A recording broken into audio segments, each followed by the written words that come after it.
साल 2015 जब सभी इंडियन पेमेंट प्लेटफॉर्म इंडिया में पैर जमाने की कोशिश कर रहे थे, तभी उसी साल के दिसंबर में लॉन्च होता है फोन पे। फोन पे आज ऑनलाइन पेमेंट के 46% हिस्सों पे कब्जा किए बैठा हुआ है। जब फोन पे मार्केट में आया था तब तक तो इंडियन मार्केट में पेटीएम और गूगल पे का कब्जा हुआ करता था, पर ये फोन पे ने ऐसी क्या स्ट्रेटेजीज लगाई कि वो पेटीएम और गूगल पे जैसे जायंट्स को पीछे छोड़ के आज मार्केट के टॉप पे बैठे हुए हैं। पेटीएम जो उस टाइम का लीडिंग पेमेंट प्लेटफॉर्म था, वो आज अपने बिजनेस को चलाने के लिए स्ट्रगल कर रहा है और फोन पे मार्केट में अपना पैर जमाते जा रहा है। तो स्वागत है आप सभी का मेरे चैनल पे, और चलिए आज फोन पे की आज पूरी बिजनेस केस स्टडी को देखते हैं कि मार्केट में इतना तगड़ा कंपटीशन होने के बाद भी फोन पे इतना ग्रो कैसे कर गया। तो भाई साहब, पेटीएम और गूगल पे 2011 में ही लॉन्च हो गए थे और उन्हें इस मार्केट का काफी ज्यादा एक्सपीरियंस था और ये एक्सपीरियंस उनके काम भी आ रहा था, क्योंकि 2015 तक पेटीएम 40 से 50% मार्केट को कब्जा किए बैठा था।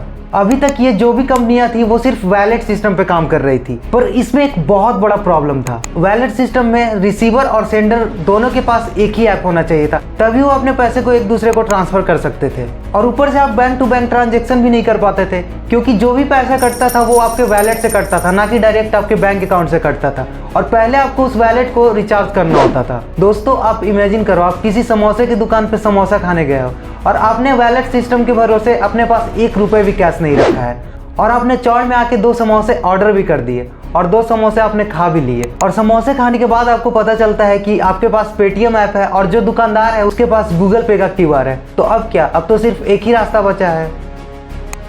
तो भाई लोग, इसी प्रॉब्लम को देखते हुए 2016 में गवर्नमेंट ने यूपीआई को इंट्रोड्यूस किया। भाई, यूपीआई एक रेवोल्यूशनरी टेक्नोलॉजी था। यूपीआई से आप बैंक टू बैंक ट्रांजैक्शन कर सकते थे और इसमें आपको कोई वैलेट रिचार्ज करने की जरूरत नहीं होती थी। जब भी आप ट्रांजैक्शन करोगे, पैसे डायरेक्ट आपके बैंक अकाउंट से कट जाएंगे। जैसे ही गवर्नमेंट ने यूपीआई लॉन्च किया, फोन पे ने ये सोचा, भाई ये एक बहुत बड़ा मौका है, इसे हाथ से नहीं जाने देना चाहिए। फोन पे झट से यूपीआई को अडॉप्ट कर लेता है और अब आपको फोन पे ऐप में ही यूपीआई के सारे फीचर्स मिलते हैं। आप बैंक टू बैंक ट्रांजैक्शन कर सकते हो, आप किसी भी ऐप के क्यूआर पे पेमेंट कर सकते हो। और उधर पेटीएम भाई साहब मुंह फुलाए बैठे हुए थे, मैं नहीं कर रहा यूपीआई एक्सेप्ट, मैं तो भाई अपने वैलेट सिस्टम पे ही रहूंगा। तो मत कर भाई। वो कहते हैं ना, घमंड किसी इंसान को राजा से रंग बनाने का सामर्थ्य रखता है। वही हाल पेटीएम का हुआ। उसने उस टाइम यूपीआई को एक्सेप्ट नहीं किया और आज पेटीएम का क्या हाल है वो किसी से छुपा हुआ नहीं है। तो अब फोन पे की कुछ ऐसी स्ट्रेटेजीज को देख लेते हैं जिसकी वजह से वो आज इतने कंपटीशन के बाद भी ग्रो कर पाए हैं। फर्स्ट है दोस्तों, जीनियस मार्केटिंग। पहले आप लोग ये फोन पे का ऐड देखो। सर, गलती इसकी नहीं है, झगड़ा तो क्राइम इज क्राइम। फाइन तो भरना पड़ेगा। ओके, फोन पे करती हूँ। फोन पे किसके पास है रे शिंदे?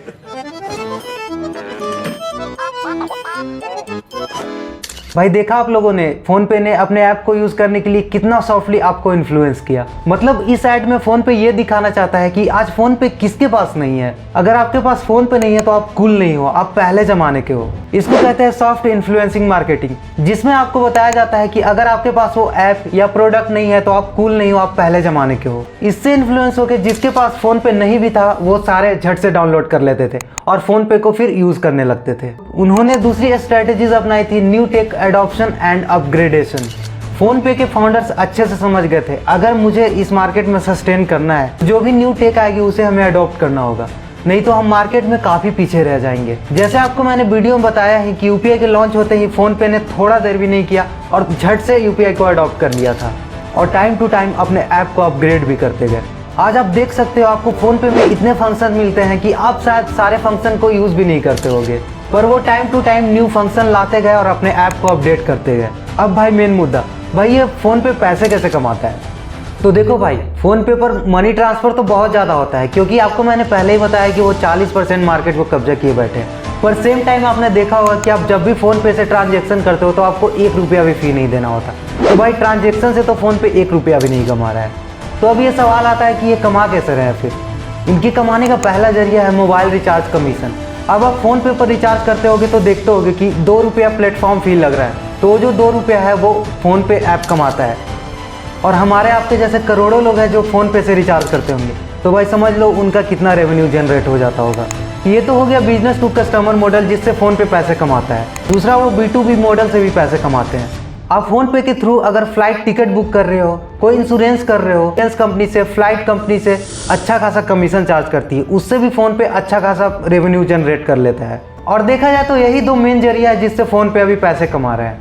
तो भाई आपको भी अगर अपना बिजनेस ग्रो करना है तो सिर्फ पैसे लगा देने से कुछ भी नहीं होने वाला है। आपको हमेशा अपने कॉम्पिटिटर पर नज़र रखना होगा कि आप उनसे किस एस्पेक्ट में बेटर हो सकते हो, तभी आप मार्केट में सस्टेन कर पाओगे।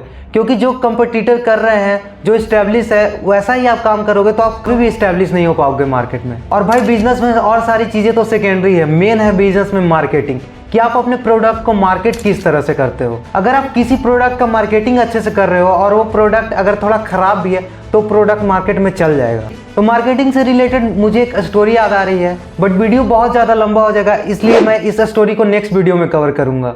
तो कैसा लगा वीडियो कमेंट करके ज़रूर बताना, और अगर चैनल पर नए हो तो सब्सक्राइब करके बन जाना इस फैमिली का हिस्सा। धन्यवाद।